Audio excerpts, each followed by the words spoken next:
Savitri is seeing the cosmic past as a dream experience. She has now seen the entire evolutionary development. Actually, she had lived through all the ages and she has simply recollected that past. She also now sees the future. What are the possibilities of the soul? That happens most decisively when a part of the Mighty Mother enters into her. That is the yogic realization of Savitri pertaining to the dream consciousness, the cosmic past bringing a part of the Mighty Mother into her. It is in that sense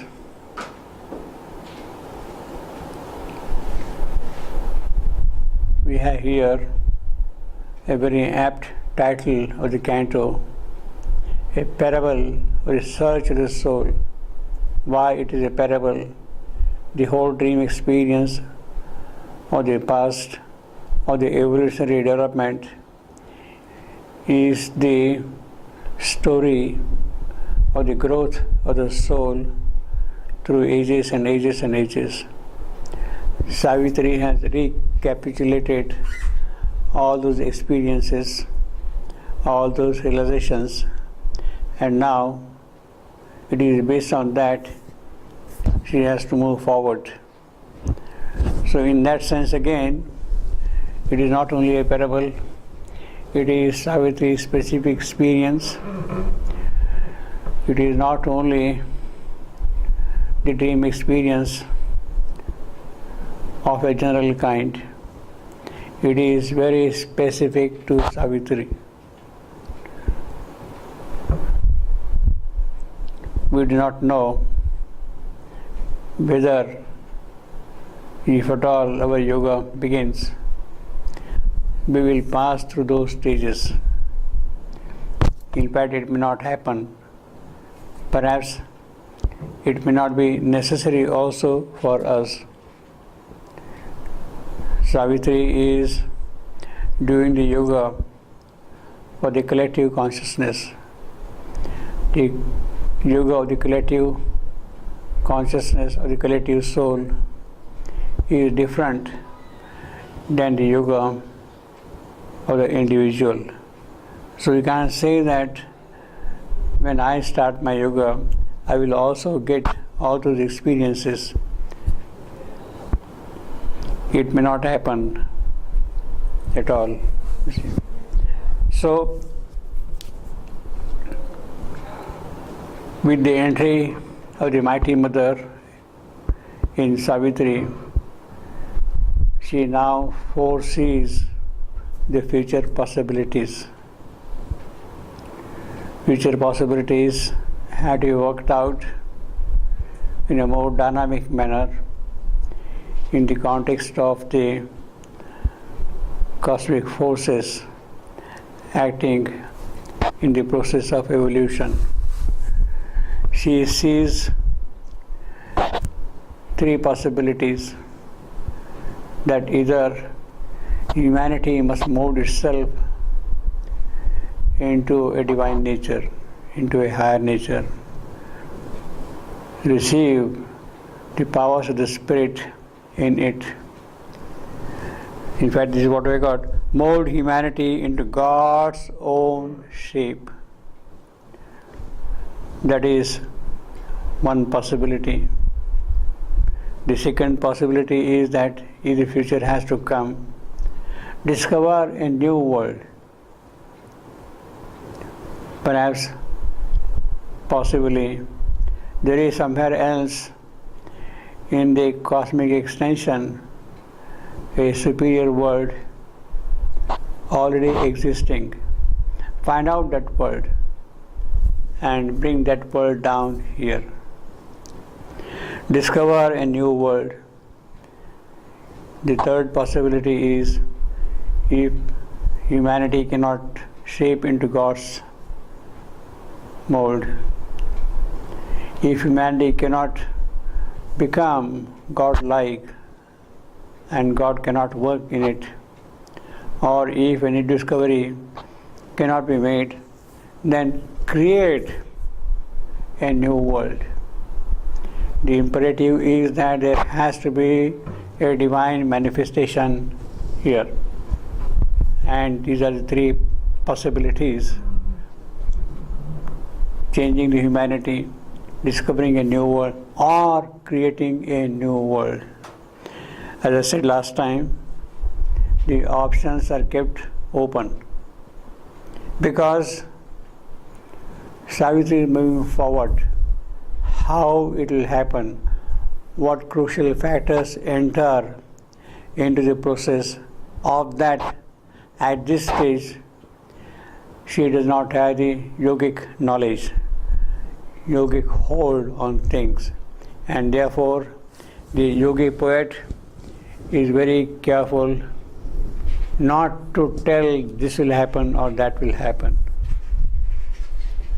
But the line of approach is very clearly indicated here. In fact, the whole purpose of the parable is earth must transform herself and equal heaven, or heaven descend into earth's mortal state. Which is going to happen, that need not be disclosed at this point. But one of them, or in some manner both of them together, should happen, and that is the important point here. See, earth must transform herself and equal heaven, or heaven descend into earth's mold. Now, there is, in other words, a supreme will that a new manifestation must occur. There is no doubt about that. Savitri is given the foreknowledge of that. Yes, one of these things should happen. There has to be a divine manifestation upon earth. In fact, Savitri's birth is a birth meant for that purpose. This avatarhood of Savitri is to establish the new creation here upon earth. That is the whole purpose of her coming down here. And of course, one of the first conditions which she has to fulfill is she must remove the obstacle standing on the path of this manifestation. If this divine event has to occur, then the obstacle of death which is there on the way must be displaced. Death has to go away, and that is the first task which Savitri has to do. Once that is done, then things can move in their natural way, rather in their supernatural way. It is the Para Prakriti then who will start working in her natural way here once the obstacle of death is removed. She cannot work here when death is present. That is the whole problem. Para Prakriti cannot work here. Supernature, higher nature cannot work here as long as there are ignorance and death in this creation. And Savitri's work is to hew the path of immortality towards that. She has to cut the road through death and ignorance to make that thing happen. That is Savitri's work. Then only the new creation can be established here upon earth. Now, this Sankalpa, this will of the Supreme for the divine manifestation, has been explicitly stated by Sri Aurobindo in his very early writings themselves. In the Arya period, the whole of life divine is towards that, why a divine manifestation should take place. What is the logic behind the entire process of evolution, that there has to be now, beyond mind, a new type of consciousness which must get established here upon earth. That he has already detailed out, but he has put a very specific yogic force in a small little booklet. The mother, when he wrote the supramental change in the earth, supramental change is a decreed thing. It has been decreed upon earth, and it is inevitable. Supramental change is decreed and inevitable. Now, who has decreed? It has of course been decreed by the Supreme Himself. But yogically upon earth, for that to happen, the supramental change to take place, somebody else has to decree. Somebody else has to manifest, has to identify his will with the will of the Supreme, so that that can happen here. And it is the yogi himself who has done that.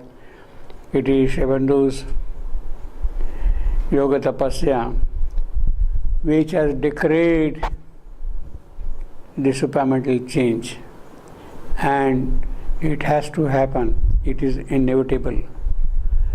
This he wrote a little before 1927. But again, the same message, supramental change is decreed and inevitable, was given by him in his last message of 24th November 1950. His last message says specifically, supramental change is decreed and inevitable.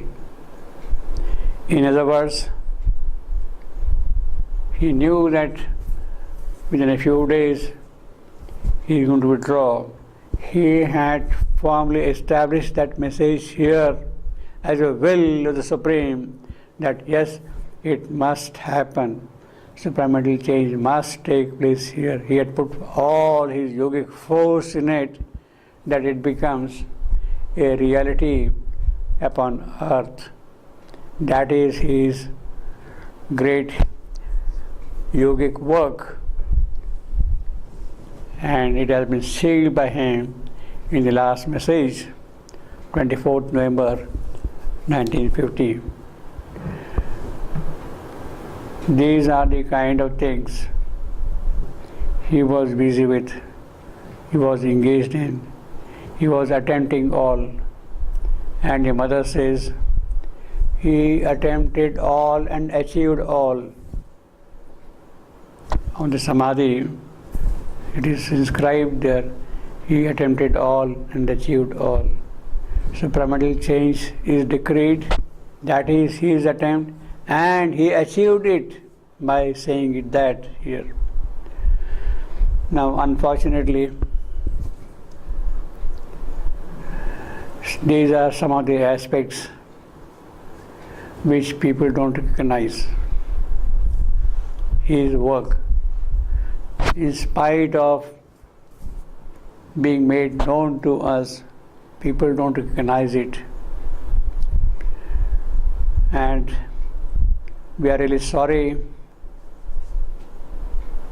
to read in the latest biography of Sri Aurobindo the lives of Sri Aurobindo, all this as if had not happened.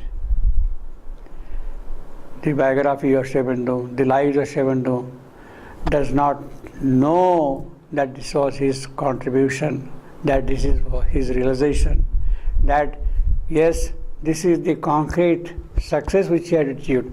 It is not aware of it, the lives of Sri Aurobindo. That book, very disappointing book, and published by a very famous institution, the Columbia University Press.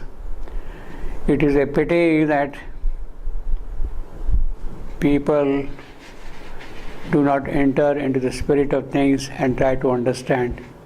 In spite of living in the ashram for almost 4 decades,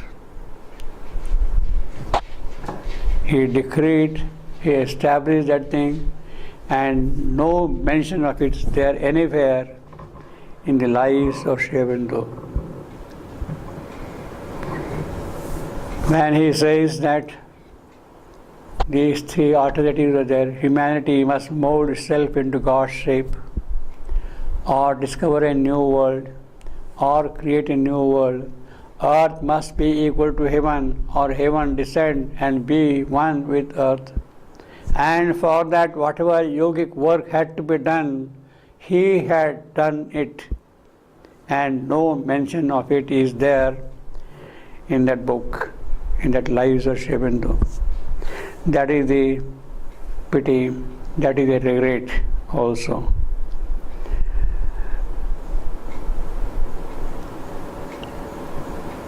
In fact,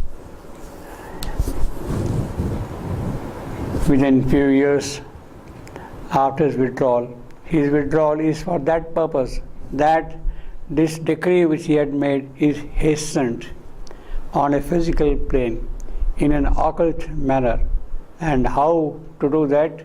To establish that light, that power physically in the physical. And that is what he did. He fixed the supermind in the physical and withdrew, as if by that he trapped the supermind in the earth's physical, that it cannot escape. It has to work now from here. A physical base was required for the supermind to work, and it is that which he had offered to supermind. And that is what the samadhi is there. It is that radiating center, that powerhouse where from the supermind is working, if we are little aware about it. You see. Not only that, at the moment of his withdrawal, around 1:25 a.m., 5th December 1950, all the power Sri Aurobindo had gathered into his physical, he transferred it into the mother's body.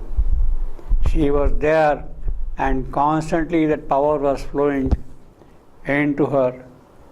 And the mother says that I could feel the friction of his passage into my body.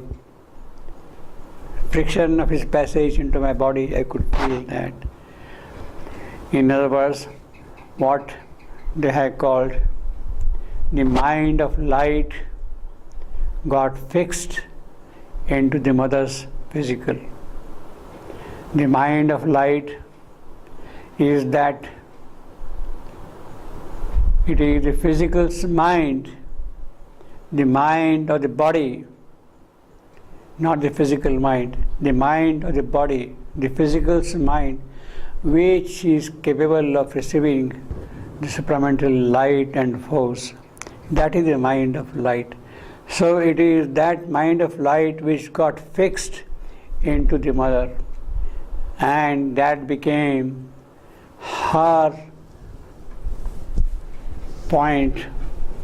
starting point for doing the further work. And within 6 years of that, the great thing happened. It was not a miracle, but it was a great thing which took place. The descent of supermind on 29th February 1956, and it is from that point onward the new beginning has begun. Now this was the work which was constantly being done while the mother was here in physical.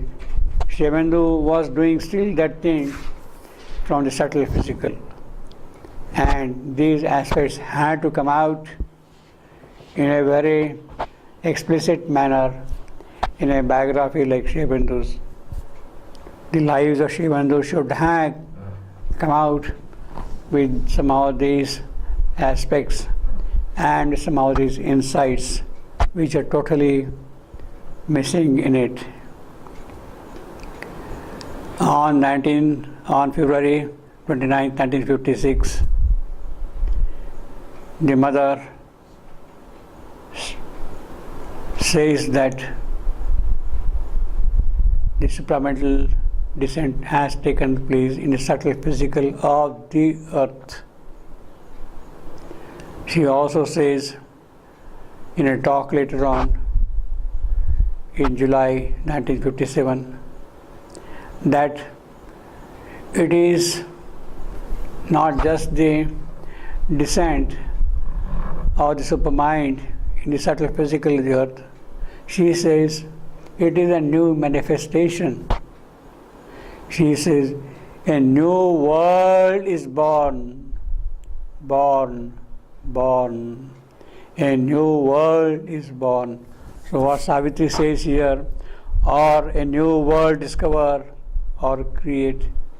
This is exactly what has happened already on 29th February 1956. New world was born at that point of time, you see. The mother has made it very clear about it, you see. Now it is a question of our opening more and more to it, offering ourselves to it, so that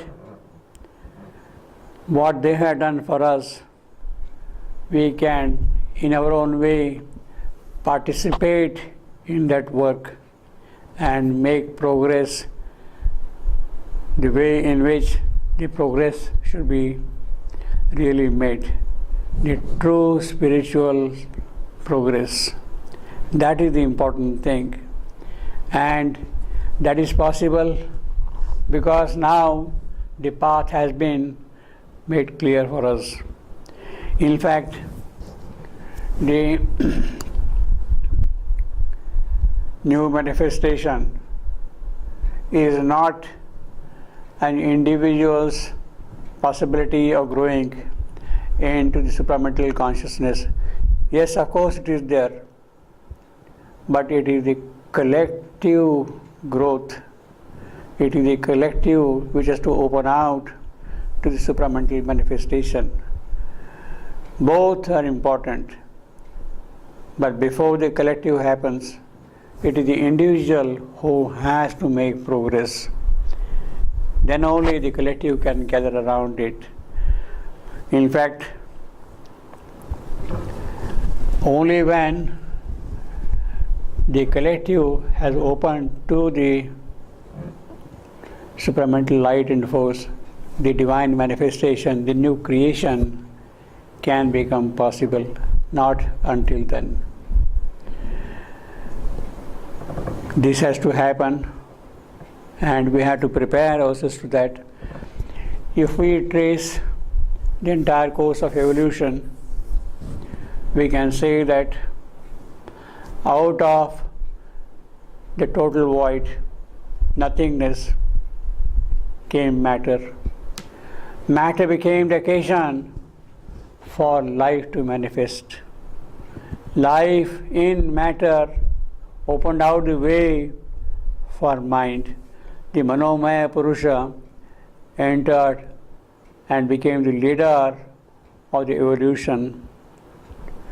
Beyond Manomaya Purusha has to come a higher being. The first collective effort could be to live in what Sri Aurobindo has called in the mind of light.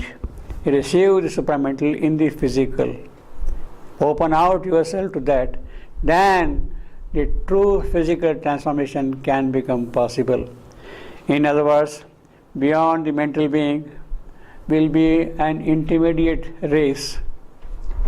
And once that intermediate race is established in its completeness and is sufficiently open, then becomes possible the Gnostic race. Then becomes possible the Gnostic race. So these are the stages through which the parable has moved. The search of the soul, the search of the supreme divine manifestation upon earth. And Savitri is already seeing those things.